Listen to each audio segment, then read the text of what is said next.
مبلغ دارالعلوم دیوبند و ناظم ترقی حضرت دارالعلوم دیوبند ہمارے درمیان میں تشریف فرما ہے. حضرت کا سفر شہر گوگاؤں میں کسی مناسبت سے ہوا. اس درمیان میں بہت ہی مناسب سمجھا گیا کہ ہم طلباء کے لیے بھی اور اساتذہ کے لیے بھی حضرت کی طرف سے ایسی ناصحانہ کلمات اور ایسی باتیں آئیں. چونکہ آپ ایک ایسے ادارے سے منسلک ہیں اور آپ کی زندگی کا ایک بہت بڑا حصہ دارالعلوم دیوبند کی خدمت میں لگا اور ابھی تک الحمدللہ آپ اسی سے منسلک ہیں.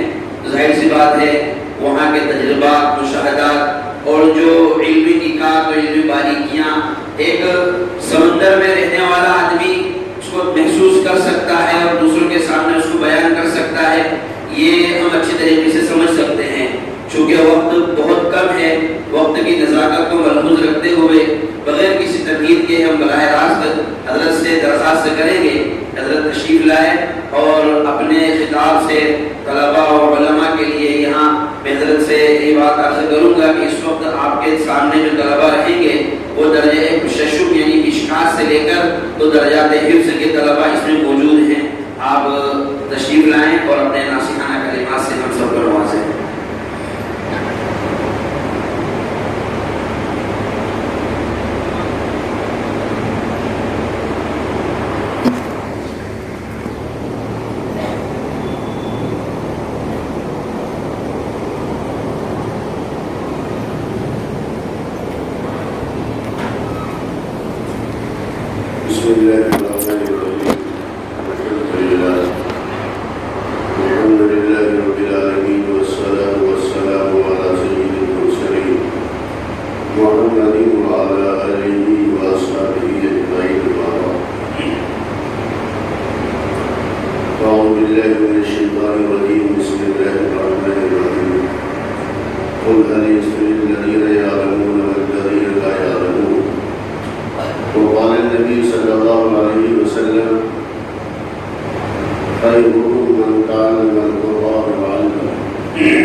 کہ اگر علم کے حاصل کرنے میں کوئی تکلیف بھی ہو، کوئی پریشانی بھی ہو، تو اس پریشانی کا بدلہ اللہ تعالیٰ کے یہاں کیا ہے؟ جنت۔ جنت کے علاوہ کوئی اور بدلہ نہیں۔ ابھی ہمارے حضرت صدر محترم فرما رہے تھے کہ ہم نے طالب علمی کے زمانے میں یہ پریشانی دیکھی تو اپنے یہاں پریشانیوں کو دور کرنا، ظاہر سی بات ہے، دور کرنا ان کا فریضہ ہے، بہت اچھی بات ہے، لیکن اب وہ جو کٹھنائیاں اور پریشانیاں اگر طلبا کو کسی بھی معاملے میں ہوتی ہے جس کا بدلہ اللہ کے لاڈلے پیغمبر نے جنت فرمایا ہے، وہ کیسے حاصل ہو؟ بہرحال انہوں نے اپنا فریضہ ادا کیا، آپ اپنا فریضہ ادا کیجیے کہ آپ اس محنت کو جو ماں لگنی چاہیے تھی، آپ دینی علوم کے حاصل کرنے میں اس محنت کو آپ کریں، اس وقت کو وہاں لگائیے تاکہ آپ کو محنت کرنے میں جو جدوجہد کرنی پڑے، مشقت اٹھانی پڑے، اس کے بدلے میں اللہ تعالیٰ جنت عطا فرمائے۔ آپ یہ سوچیں محنت نہ کرنی پڑے اور بغیر محنت کے جنت میں چلا جائے تو نہیں ہو سکتا۔ اگر آپ علامہ جزری کا ایک شعر اپنے پلے میں باندھ لیں گے تو انشاءاللہ بڑی کامیابی ہوگی۔ جو فرماتے ہیں وَلَمْ أَرَى عَيْبًا فِي عُيُوبِ النَّاسِ الْكَسْلُ فِي التَّكْبِيرِ۔ یہ کہتے ہیں کہ میں نے اس سے بڑا عیب کوئی دیکھا ہی نہیں، لوگوں کے عیوب میں سے اس سے بڑا عیب کوئی دیکھا ہی نہیں کہ وہ سستی اختیار کرے، جس چیز کو پایا تکمیل تک پہنچا سکتا ہے، اس میں طاقت و قوت ہے، قدرت حاصل ہے، اللہ نے اس کو طاقت دی ہے، اس کام کو وہ پورا کر سکتا ہے، پھر یہ وہ سستی اختیار۔ یہ علامہ جزری کا قول ہے، اگر اس کو پلے گرا باندھنے تو انشاءاللہ سستی ہمارے قریب بھی ہے،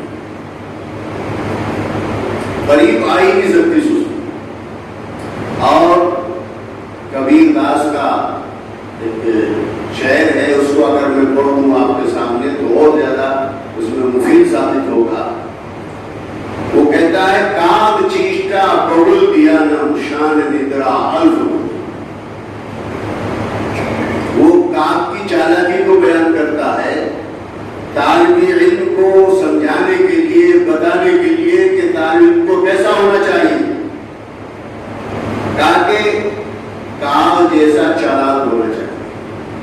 کاغ کتنا چالاک ہوتا ہے کہ آپ کے ڈھیلا اٹھانے سے پہلے اڑ جائے، ایسی طالب علم کو بھی اتنا ہوشیار ہونا چاہیے، نقصان سے بچنا چاہیے، جہاں سے نقصان پہنچ سکتا ہو اس کو اتنی جلدی اس سے بچنا چاہیے جیسے کاغ بچ رہا۔ کاغ تو بالکل جانور ہے، پرندہ ہے، اشرف المخلوقات میں نہیں، اللہ نے آپ کو اشرف المخلوقات میں شمار کیا۔ تو جب ایک بے عقل ہو کر، ایک جانور ہو کر وہ بچنے کی فکر کر رہا ہے، ہمیں کتنا بچنا چاہیے؟ اسی اوپر کاغ چیشتا، کاغ جیسا چالاک ہونا چاہیے، بہت دھیان اور بغلے جیسا دھیان ہونا چاہیے۔ بغلا بیٹھا ہوا آنکھ بند کرے، پانی کے اندر بیٹھا ہوا، مچھلی ذرا سی دکھائی دے گی اور ایک دم نہیں سوچے، تو آپ کو اپنا دھیان بغلے جیسا رکھنا چاہیے۔ کسی نے کچھ بھی فرمایا فوراً سے دیکھو، ایسا ہونا چاہیے تعلیم۔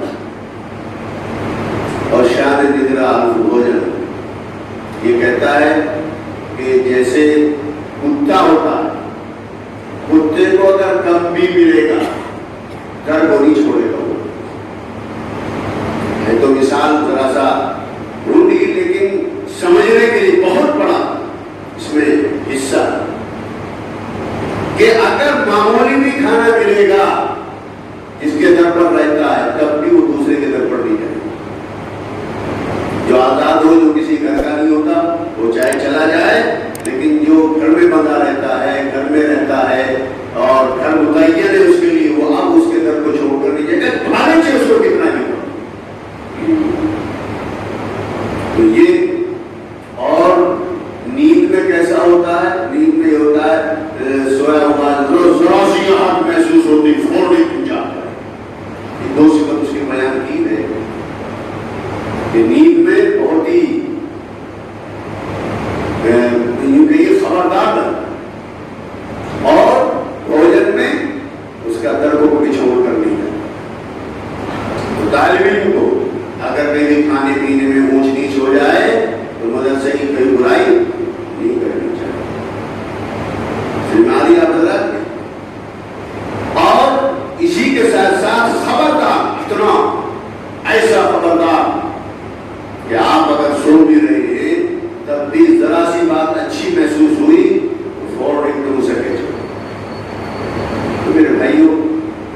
اللہ صلی اللہ علیہ وسلم نے آپ کی فضیلت بیان کی، اللہ نے آپ کی فضیلت کو بیان کیا، آپ کی فضیلت کو پھر دوسرا کون آدمی ایسا ہے جو بیان کر سکتا؟ یہ جگہ ارشاد فرمایا من یرد اللہ بہ خیرا یفقہہ فی الدین، جس شخص کے ساتھ اللہ تعالیٰ بھلائی کا ارادہ فرماتے ہیں اس کو دین میں لگا، دین کی سمجھ عطا فرما دیتے ہیں، مطلب دین میں اس کو لگا دے۔ اللہ نے آپ کو دین میں بھی لگا رکھا، آپ سے زیادہ بھلائی کا ارادہ اللہ نے کس کے ساتھ کی؟ کسی اور کے ساتھ نہیں کہ آپ کے ساتھ۔ تو آپ اچھے ہیں، اچھی جگہ پر رکھ رکھا ہے، اللہ کی جانب سے اچھے ہونے کا سرٹیفکیٹ مل گیا ہے، لہٰذا بس ضرورت اس بات کی ہمارا کام بھی اچھا، کام اچھا ہوگا تو انشاءاللہ اس کا فائدہ دوسروں تک پہنچے گا، دوسرے بھی دین میں لگے، اور اگر خدا نہ خواستہ ہمارا عمل خراب ہو گیا تو پھر لوگ کٹے، آپ کا عمل لوگوں کو کاٹنے والا بنے گا۔ مدرسے پڑھنے والے ایسے ہوتے ہیں، مدرسے پڑھنے والوں میں یہ کمیاں ہوتی ہیں، اگر کمیاں ہوں گی تو وہ گویا لوگوں کو کاٹنے والا۔ تو آپ جس دین کو ہم نے حاصل کیا اسی دین سے لوگوں کو کاٹنے کا ذریعہ بنے، یہ پھر اچھی چیز نہیں۔ اچھی چیز تو وہی ہمارا عمل لوگ دیکھ کر کے مدرسوں سے جڑ جائیں، دین سے جڑ جائیں، پھر دیکھو دیندار بچے ایسے ہوتے ہیں، مدرسے والے بچے ایسے ہوتے ہیں۔ اگر یہ ہم نے ذرا سمجھ لیا تو انشاءاللہ ہمارا عمل بھی خیر کا ہوگا،